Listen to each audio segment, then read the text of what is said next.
Al-Wafi Islamic Boarding School. Iyyaka na'budu wa iyyaka nasta'in.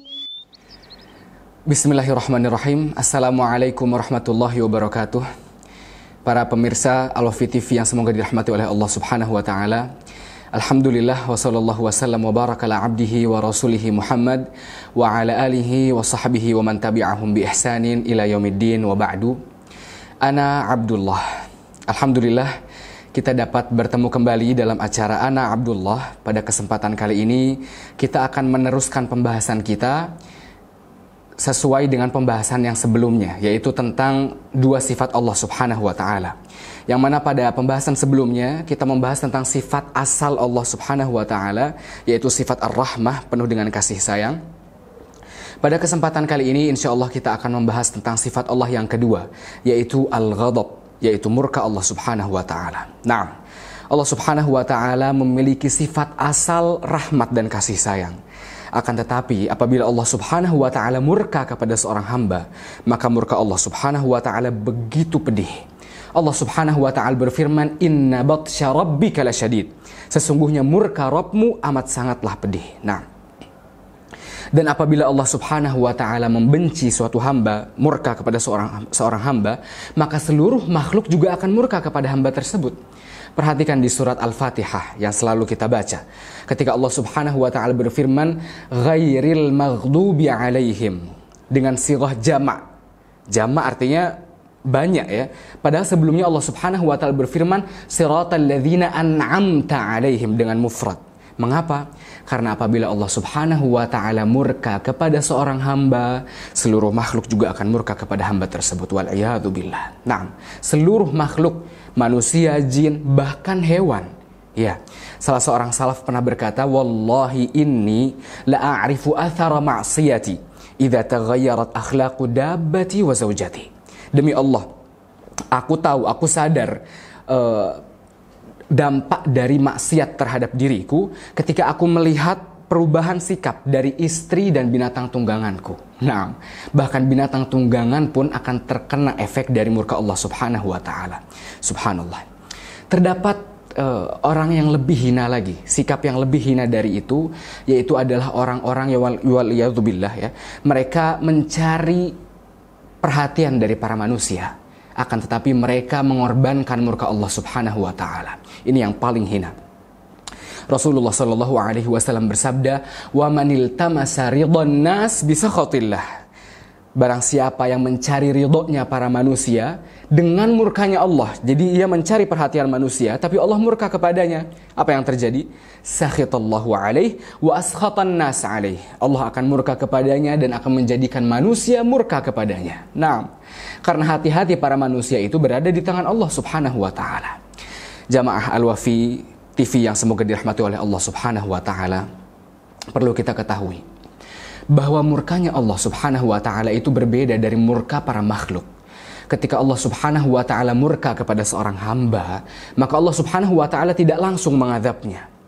Padahal Allah Subhanahu wa taala mampu untuk langsung mengirim bala tentaranya mengadab hamba ini, Allah mampu. Akan tapi karena Allah Subhanahu wa taala rahim, penuh dengan kasih sayang dan rahmat. Oleh karena itu ketika Allah Subhanahu wa taala murka kepada seorang hamba, Allah Subhanahu wa taala memberikan masa tenggang, yaitu disebut dengan fase imhal. Dibiarkan oleh Allah Subhanahu wa taala, siapa tahu hamba ini mau kembali kepada Allah Subhanahu wa taala. Allah Subhanahu wa taala berfirman dalam surat An-Nahl, "Walau yu'akhidullahu an-nasa bidzulmihim ma taraka 'alaiha min dabbah, walakin yu'akhiruhum ila ajalin musamma." Kata Allah Subhanahu wa taala, apabila Allah Subhanahu wa taala menghukum manusia sesuai dengan kadar kezaliman mereka, maka Allah Subhanahu wa taala tidak akan meninggalkan satu pun makhluk di muka bumi ini. Walakin yu'akhiruhum, akan tetapi Allah Subhanahu wa taala menunda, mengakhirkan azab mereka sampai waktu yang ditentukan. Nah, itu adalah fase imhal. Subhanallah, terdapat seorang hamba yang bertahun-tahun berjalan di atas muka bumi ini, dia tidak sadar bahwa Allah Subhanahu wa taala sedang memberikannya fase imhal tadi. Akan tetapi jamaah Al-Wafi TV yang semoga dirahmati oleh Allah, fase imhal ini bisa menjadi pisau bermata dua. Nah, Bisa jadi seorang hamba dalam fase imhal dia sadar lalu kembali kepada Allah bertobat sehingga Allah tidak murka kepadanya. Atau kemungkinan kedua, apabila seorang hamba dalam fase imhal lalu dia tetap bersikukuh dalam maksiatnya. Oleh karena itu ketika seseorang ditanya bagaimana ciri-ciri Allah Subhanahu wa taala murka kepadaku, maka jawabannya adalah siapa tahu ada dosa yang terus-menerus tadi, al-israr, terus-menerus ia bersikukuh, ia rajin terus-menerus melakukan dosa itu, setiap hari ia lakukan dengan tanpa sadar, dengan rasa aman, maka ditakutkan Allah Subhanahu wa taala sedang murka kepadanya. Jamaah Al-Wafi TV yang semoga dirahmati oleh Allah Subhanahu wa taala, apabila seorang hamba ini sudah berada di fase imhal, lalu ia tidak sadar, ia tetap bersikukuh terus-menerus dalam maksiatnya, maka ditakutkan fase imhal ini akan berubah menjadi fase al-intiqam, yaitu fase di mana Allah Subhanahu wa taala menunjukkan kemurkaannya dan membalas semua dosa-dosa seorang hamba itu. Wal'iyadzubillah, na'udzubillah min dzalik. Ketika seorang merasa dirinya sempit, ya hidupnya sempit, semua dosa-dosa yang di masa lalu pengaruhnya terasa sekarang, maka ditakutkan ia berada di fase al-intiqam, yaitu fase Allah Subhanahu wa taala murka kepada hamba ini. Wal'iyadzubillah. Subhanallah, jamaah Al-Wafi TV yang semoga dirahmati oleh Allah Subhanahu wa taala. Apabila seseorang merasa bahwa Allah Subhanahu wa taala sudah memberinya fase intiqam, yaitu murka, pembalasan, ketika hidupnya terasa sempit, segala sesuatu terasa sulit, serasa dosa-dosa kita yang masa lalu itu efeknya terasa saat ini, maka dia harus bersegera mungkin, sebisa mungkin ia harus bersegera untuk mencari siapapun itu yang dapat melepas fase intiqam ini. Dan jawabannya tidak ada yang bisa melepas fase intiqam ini selain Allah Subhanahu wa taala. Perhatikan Allah Subhanahu wa taala berfirman, fafirru ilallah. Farra yafirru itu artinya melarikan diri, menyelamatkan diri.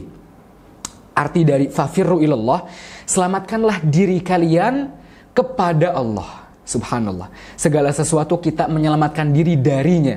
Akan tetapi ketika Allah Subhanahu wa taala menyelamatkan diri kepada Allah, bagaimana caranya?